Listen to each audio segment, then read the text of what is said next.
There's so many issues I hear about between the generations, the first generation, the second generation, third generation. And it's because if you think about their context, where they've come from, you can kind of understand, like, yeah, you guys have never had to do this because you've always been in immersion. So you've never been in an environment and don't have the tools or don't know of the tools and strategies that are needed for people and for their children who are not in an immersive environment. So what do? They do what they know what to do, which is, yeah, whai loko. And then they're not going to ask you because they know that you don't know it, so they just do it. And then you're like, okay, we just know that we do this. Yeah.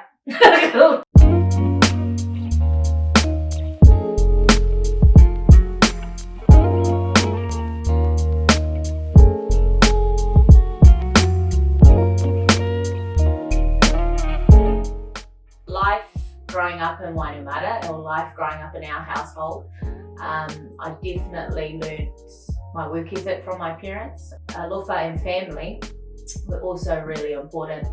My mother was the biggest influence of my life, and she was a doer, and she taught us that if you're going to do something, you need to do it, and actions are more important than words. You need to follow up and follow through.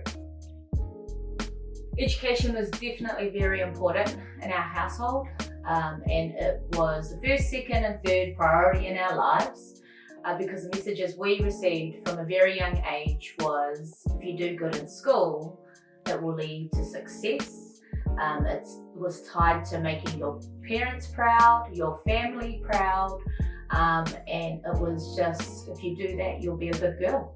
And that you'll be good for our people, and you'll be good because you're an islander, so that's even an extra thing. I'm lucky that I found my passion really early on. I'd always wanted to teach. I had discovered my strength in making connections with students and with people.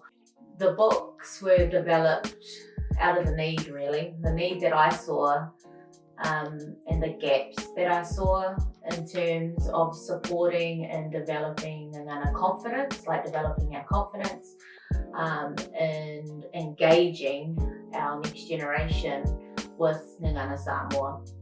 The most beautiful thing out of all of this is just that we're sharing stories, because in me developing these books, it was honestly just to share what I had found was successful for us, and I knew that there were challenges for so many other parents and families, and making sure it was accessible, because that had to be key, not just for schools, because there's other gatekeepers who are in schools, like our teachers, who decide what gets put in front of our kids and not. And if you're not confident in speaking our language or sharing a book around our culture, that literally gets put to the side.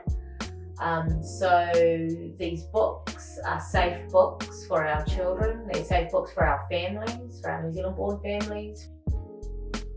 Today, in the 21st century, in our globalised world, we're really lucky that being bilingual, multilingual, knowing who you are, the emphasis on your culture being an asset, that is so different to what our parents have experienced.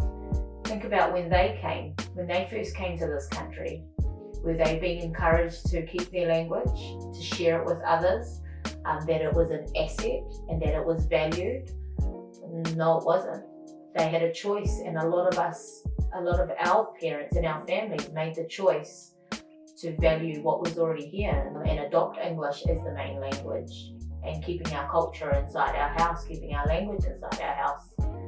So a lot has changed, and the world is asking for it. I think that's the biggest thing, is that you just never give up, and it's never too late, ever.